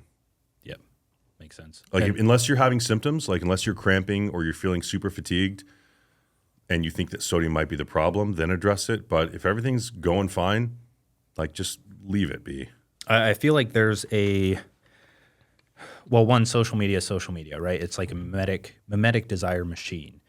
And so about, I think 4 years ago, maybe it was before, maybe I just got sucked into a certain algorithm on the internet, but TRT started to become a thing that was talked about very widely. And a lot of people started getting on it. And now you see teenagers getting on it or just literally everyone getting on it. I got on it 3 years ago. I got my levels tested. I probably could have increased my testosterone naturally. But here I am. I enjoy it. I don't need to promote it in any way, but I don't see it as something that's going to ruin my life in any way. Yeah. Do you have any thoughts on that in general? Just rip On TRT? on TRT? Yeah, let it Yeah, I rip. mean, we would need a whole podcast for all those thoughts. But yeah, so I've been on TRT for 15 years. I got on it when I got back from my deployment to Afghanistan. For whatever reason, my levels were low, despite me doing all of the classic things that were supposed to be what kept your testosterone levels good.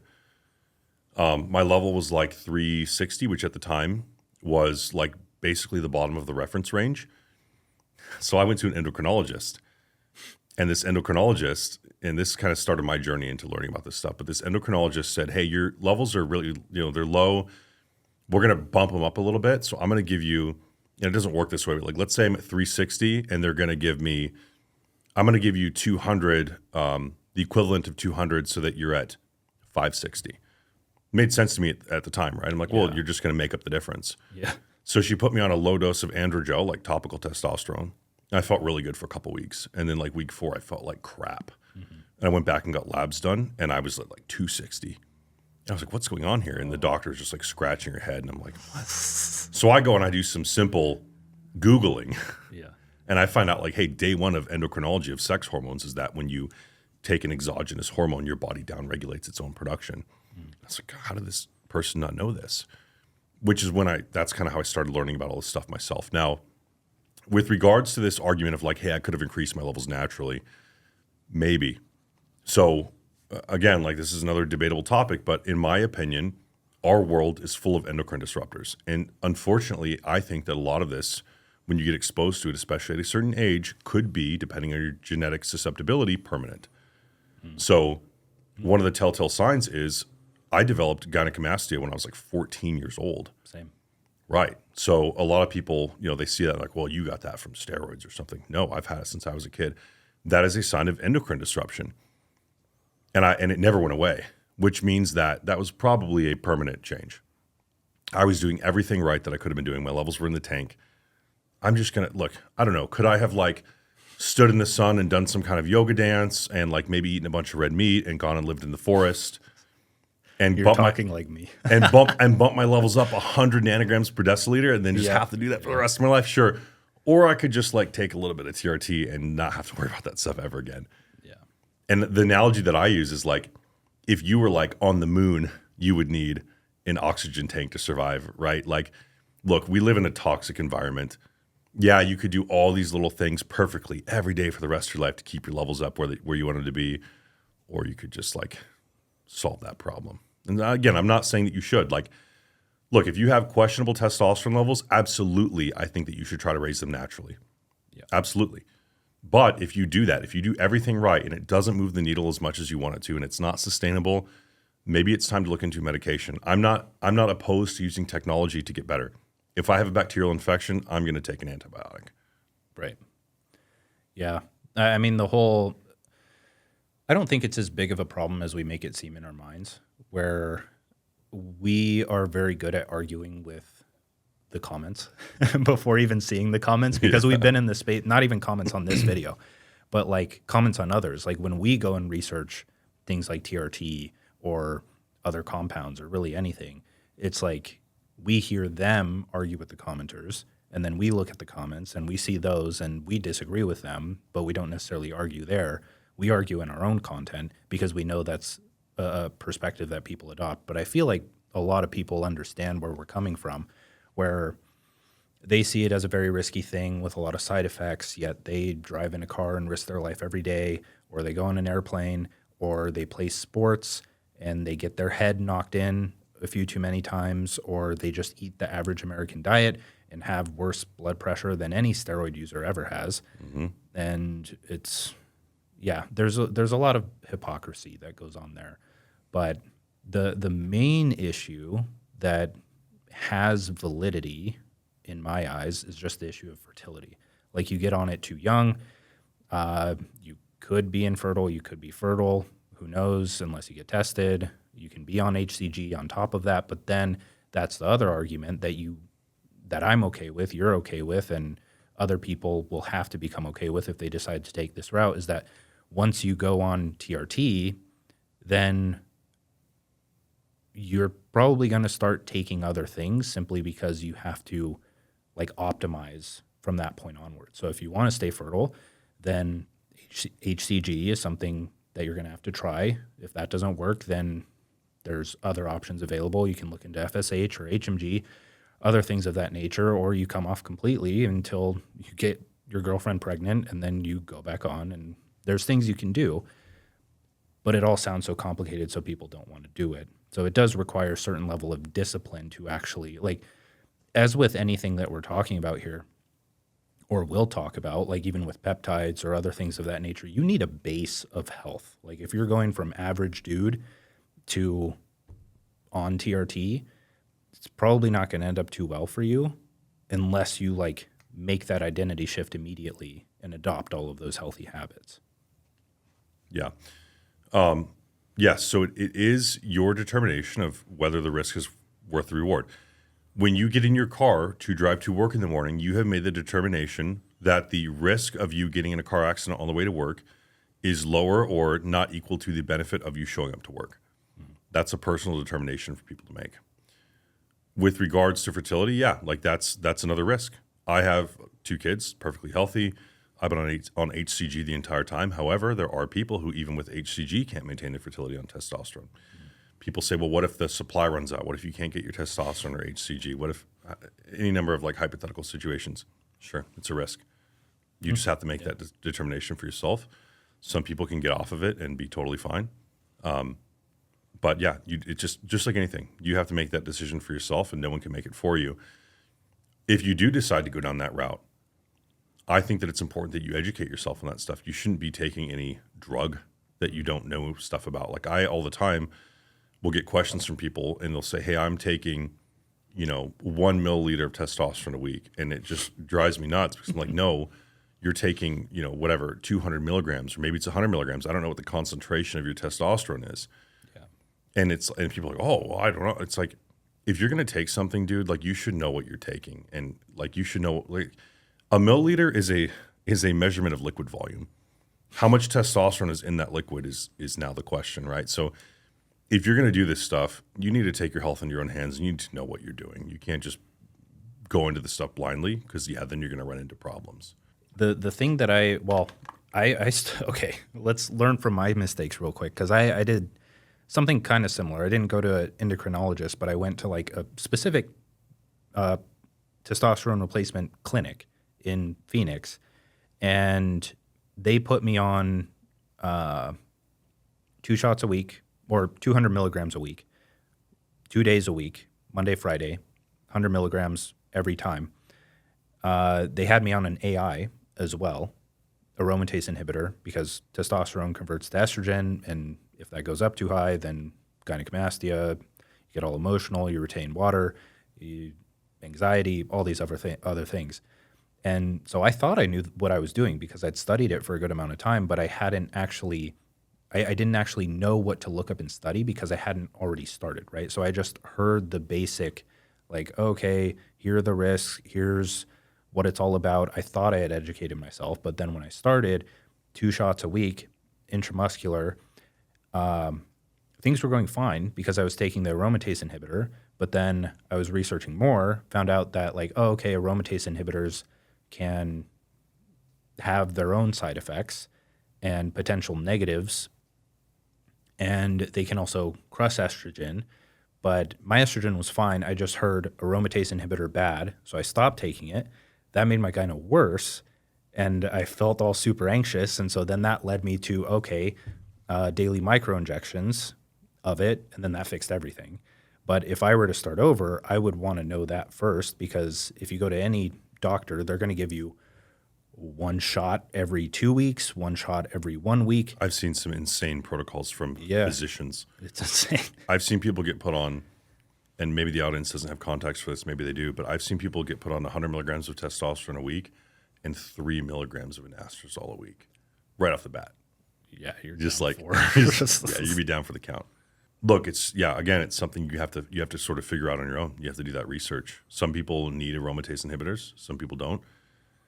and your physiology changes as you age and as you go up in body fat or down in body fat. Maybe right now you need it, maybe later you don't. There's a lot to it. It's a whole topic. It's a whole thing. Unfortunately, it's not as simple as we'd like it to be. But yeah, there's a lot of dogma out there about this stuff, and unfortunately, it's hard to trust people even with credentials with this stuff. Again, because of all the horrible experiences that I've heard of from my clients and my friends and the ones that I've experienced myself. I think that one of the most kind of cutting edge things now is doing the daily injections. So if you go to a testosterone clinic, typically what they'll do is they'll have you come in once a week and they'll have a nurse hit you with a big 1-inch harpoon in your glute, and then you'll come back the next week and do it again, and they'll charge you an arm and a leg for it. I don't think that's the most efficient way to do it, but that's their business model. Maybe it's because that's how they make money. Maybe it's because most people can't be trusted to dose themselves. But that's not the way that I like to do it. The way that I do it, is daily microinjections. I use an insulin syringe. It's a tiny, tiny dose. It's 20 milligrams a day. Keeps my levels stable. It makes me not need an aromatase inhibitor. My blood work is amazing. Everything is so much better than when I was doing once or twice a week injections. And I also am not getting the scar tissue buildup from those big 1-inch needles. And I also don't have to go to a clinic to get it done. I just have my doctor prescribe it. I pick it up at the pharmacy, and I just do it myself. Yeah. But I mean, we're not here to talk about specific protocols or anything, but yeah, again, like if you're gonna get into something like this, like you should take the time to figure it out and not just take somebody's word for it, even mine. Yeah. I mean, anything you take on in your life, it's like you kind of have to become a master at it, I think, especially when it comes to health. And like it should just be a lifelong learning endeavor there. And one thing I did love about TRT is it like extended how much I could learn about health and fitness, because I'd always loved learning about it and learning new things and new training styles and biomechanics and all of those types of things. But then now I could start studying my own hormones and how all of those interact, and it's taught me so much. And I feel like that's extremely valuable information. But TRT itself, I mean, there's so much stuff coming out now. Like we're finally reaching a point, like you remember 10 years ago where like everyone was talking about fat burners and they were all just a giant scam because they didn't do anything. And now we have peptides and other things coming out that are actually pretty freaking cool with a decently high safety profile if you take them right and educate yourself on all of this stuff.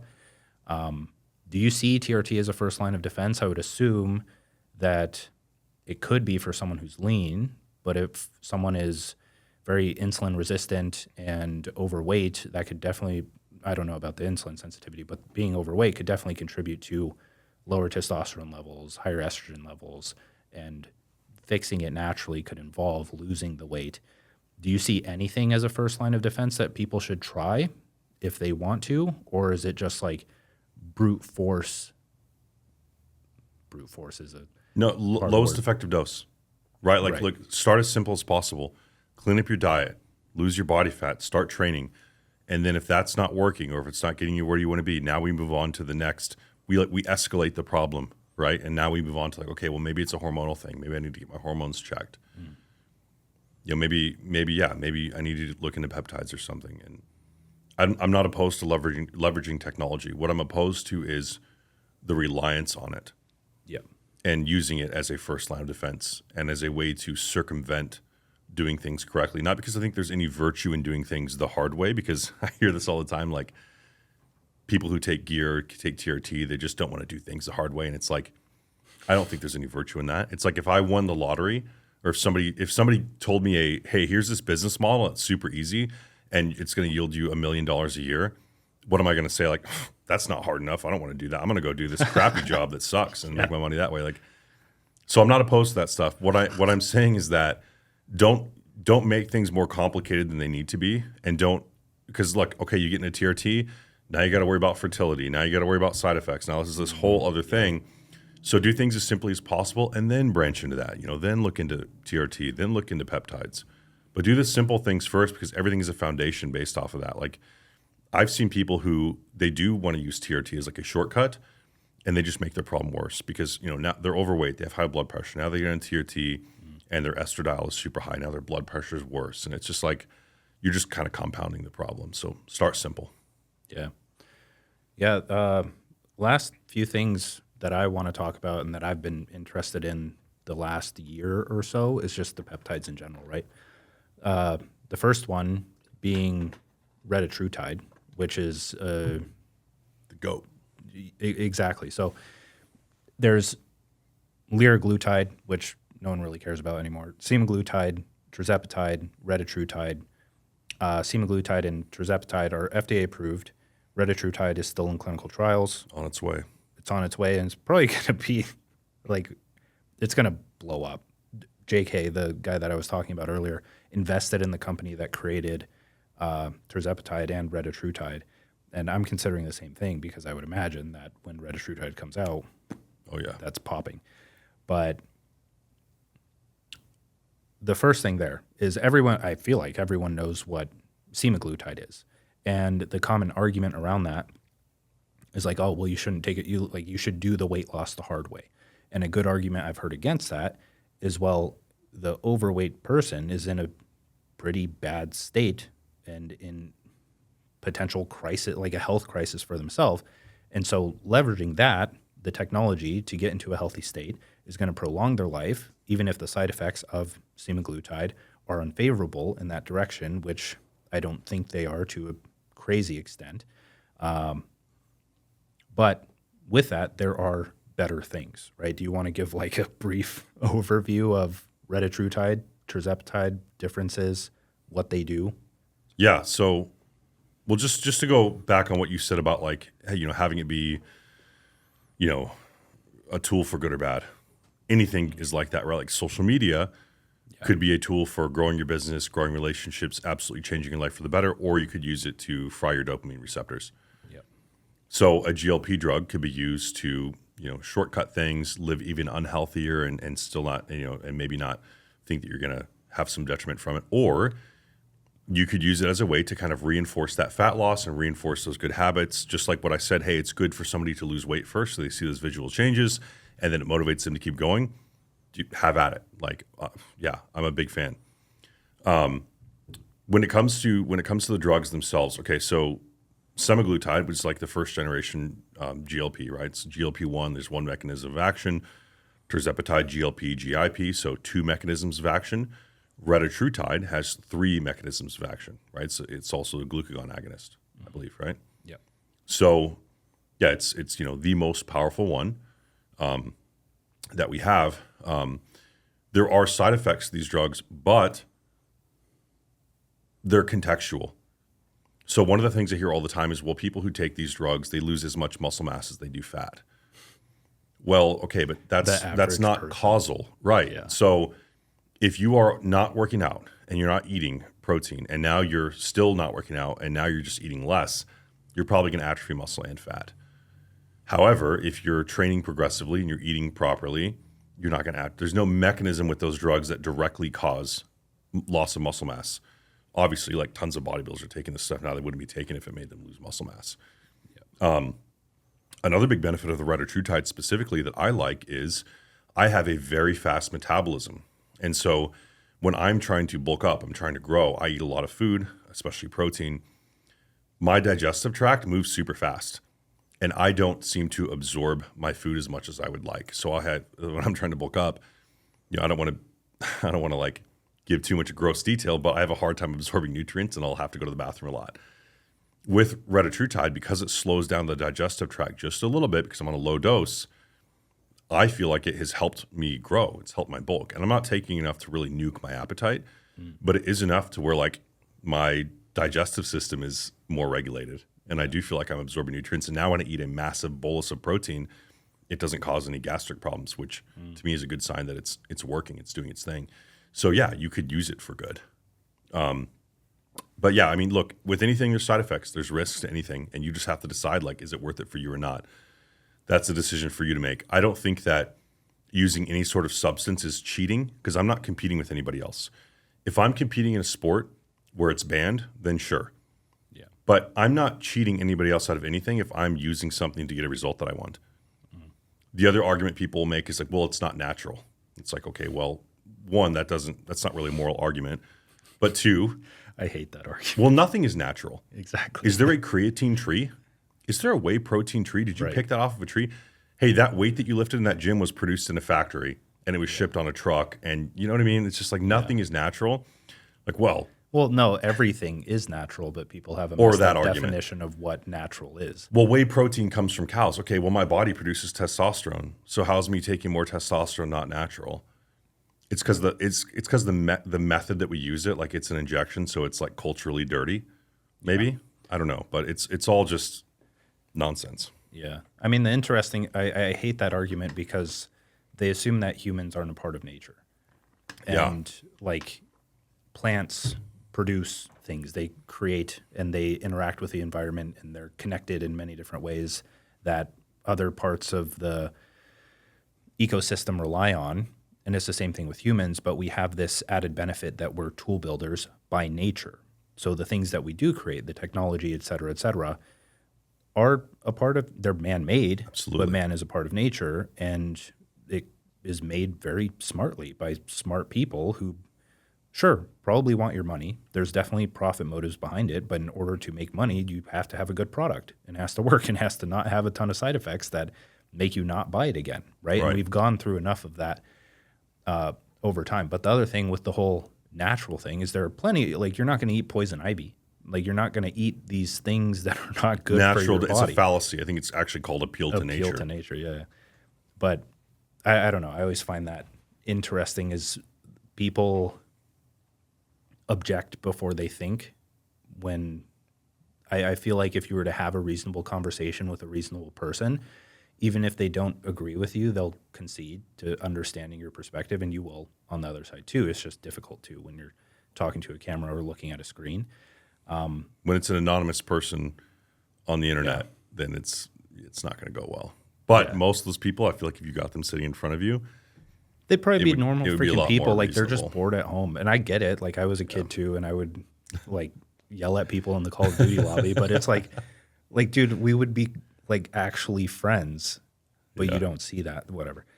But with retatrutide, I would. Okay, well, one, I do have experience with semaglutide because one of my retatrutide was fake, so that's one thing. Since retatrutide isn't out of trials yet, you can't really get it, and you have to find a trusted source, and you probably have to test it yourself or just try it out, see if it's semaglutide. But risk. yeah, exactly. But the other thing is it's just semaglutide. So like with semaglutide, I didn't even take that much, but it crushed my hunger immediately. I didn't want to eat anything. I think it was like 2 milligrams, which may be a lot for semaglutide, actually. I don't know. But gym sessions sucked. I was like immediately flat because I wasn't eating anything. I felt semi-energetic, but just didn't feel right all around. And then when I got the actual retatrutide, my hunger was much less suppressed because I believe that's the problem that tirzepatide solved, where the GIP, the second mechanism, helps with the nausea that comes along with it. So if you're taking semaglutide, you'd probably be better off on tirzepatide. If you're on tirzepatide, you'd probably be better off on retatrutide. But the thing that I really like about retatrutide, and since I've been learning more and hearing more about insulin sensitivity, insulin resistance, why that's so important, especially when you're pushing carbs through the roof, when you're trying to gain weight, like it just seems like it's so incredible, even just beyond the realm of weight loss. And when we went through the cut, when we first started together, like that made it very simple. Like I wasn't hungry at all. I could still get in the food. I felt energetic and focused because I don't know the exact mechanism that causes this, but it's supposed to help with some kind of addiction or like addictive tendencies or in short, I felt like there was less distractions around me. I was less distracted as a whole, so it allowed me to focus more, and just every day seemed very clear. Work, gym, walk, do what I need to do. Food itself as a distraction just wasn't there, and it was incredible to see just how much of an effect that had alone.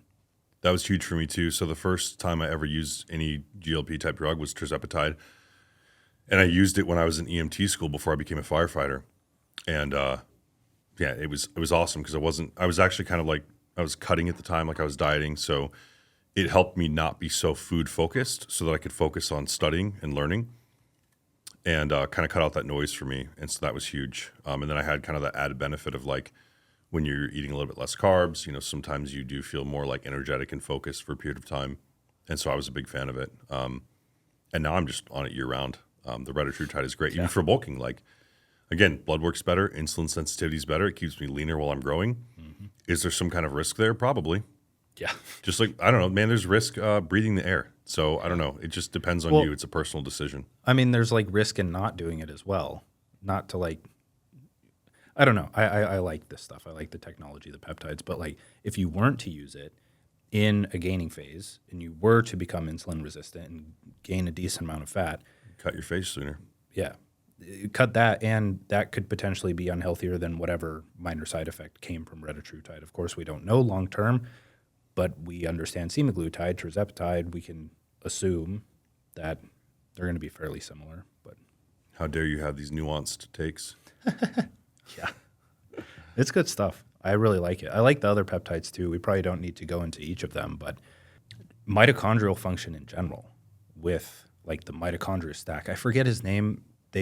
When I was listening to the Vigorous Steve podcast where they went over the stack, they were saying like, oh, they're not like, we're talking about this, but nobody's going to give us credit like always. And so credit to Vigorous Steve, but I forget the guy's name. The Was doctor. it Kurt Havens? No, it's the other one.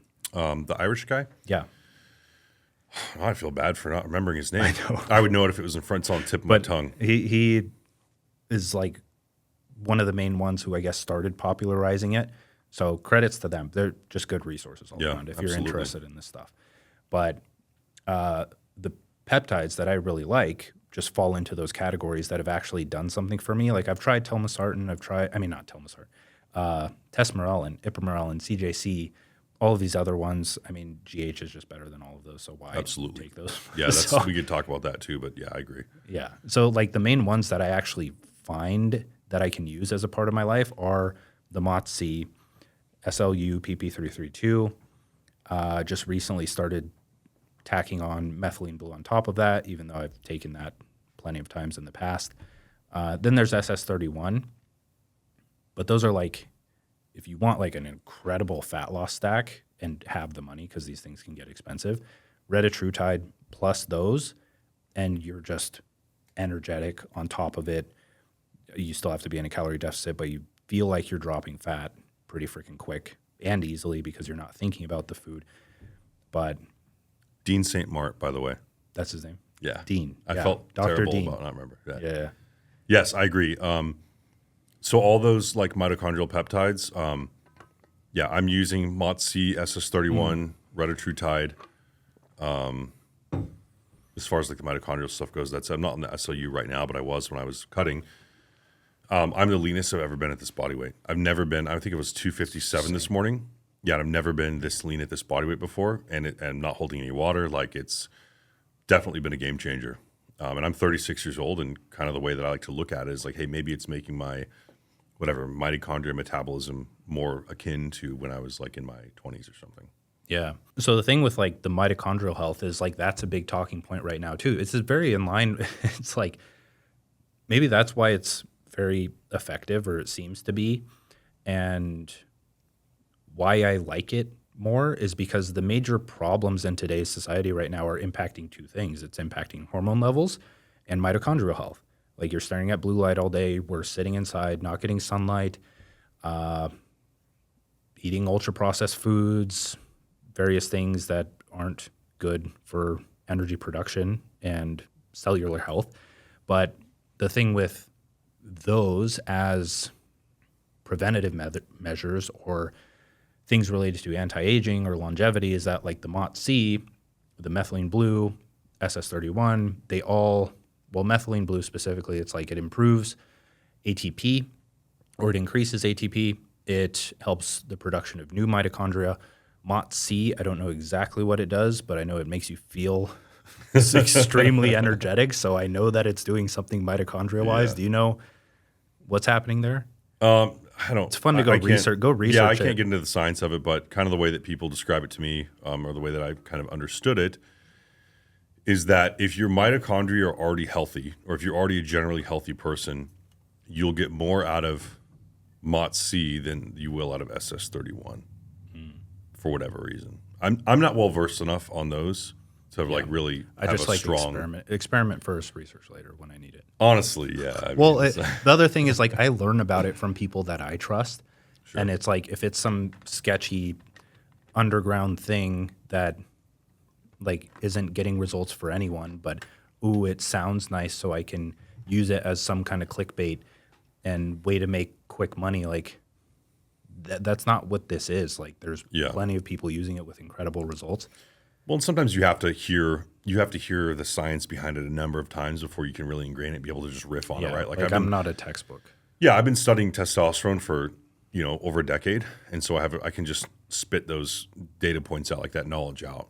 With the mitochondria stuff, the peptide stuff, I feel like I know enough to where I can do it safely and effectively, but I can't necessarily just like pull a study out of my brain or something like that, like the testosterone stuff. But I'm sure I will the more I interact with that information.